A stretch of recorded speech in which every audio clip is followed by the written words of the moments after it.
Hello everyone, ಎಲ್ರಿಗೂ ನಮಸ್ಕಾರ. Good morning to all. ನಾನು ಇವತ್ತಿನ ವಿಡಿಯೋದಲ್ಲಿ ಕೆಟೆಟ್ದು ಹಾಲ್ ಟಿಕೆಟ್ನ ಬಿಟ್ಟಿದ್ದಾರೆ. ಸೊ ಅದ್ರ ಬಗ್ಗೆ ತಿಳಿಸ್ಕೊಡ್ತಾ ಇದ್ದೀನಿ. ಬನ್ನಿ ನೋಡೋಣ ಹಾಗಿದ್ರೆ ಯಾವ ಥರ ಡೌನ್ಲೋಡ್ ಮಾಡಬೇಕು ಹಾಲ್ ಟಿಕೆಟ್ನ ಅಂತ ಹೇಳ್ಬಿಟ್ಟು.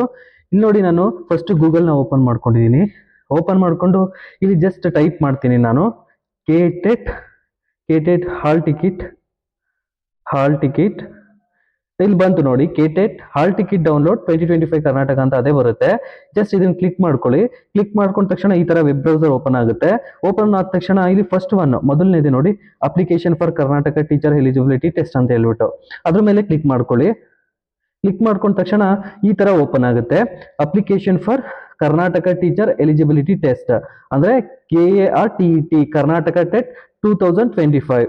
ಫಸ್ಟ್ ಒನ್ ನೋಡಿ, login to download admission ticket for Karnataka TET 2025 ಅಂತ ಇದೆ. Next download Karnataka TET eligibility certificate. ನಮಗೆ ಬೇಕಾಗಿರೋದು ಹಾಲ್ ಟಿಕೆಟ್ ಅಲ್ವಾ.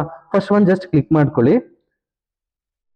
ಕ್ಲಿಕ್ ಮಾಡ್ಕೊಂಡ ತಕ್ಷಣ ಈ ತರ ಪೇಜ್ ಓಪನ್ ಆಗುತ್ತೆ ನೋಡಿ. Application for Karnataka teacher eligibility test 2025. ಇಲ್ಲಿ ಯೂಸರ್ ನೇಮ್, ನೀವು ಅಪ್ಲಿಕೇಶನ್ ಹಾಕ್ಬೇಕಾದ್ರೆ ಯೂಸರ್ ನೇಮ್ ಏನ್ ಕೊಟ್ಟಿದ್ರಿ ಮತ್ತೆ ಅದಕ್ಕೆ ಪಾಸ್ವರ್ಡ್ ಏನ್ ಕೊಟ್ಟಿದ್ರಿ ಎರಡನ್ನು ಎಂಟ್ರಿ ಮಾಡ್ಕೊಳ್ಳಿ.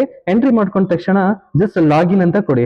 ಲಾಗಿನ್ ಅಂತ ಕೊಟ್ಟ ತಕ್ಷಣ ಓಪನ್ ಆಗುತ್ತೆ. ಒಂದು ಡೌನ್ಲೋಡ್ ಹಾಲ್ ಟಿಕೆಟ್ ಅಂತ ತೋರಿಸುತ್ತೆ. ಜಸ್ಟ್ ಡೌನ್ಲೋಡ್ ಮೇಲೆ ಕ್ಲಿಕ್ ಮಾಡಿದ್ರೆ ಹಾಲ್ ಟಿಕೆಟ್ ಡೌನ್ಲೋಡ್ ಆಗುತ್ತೆ.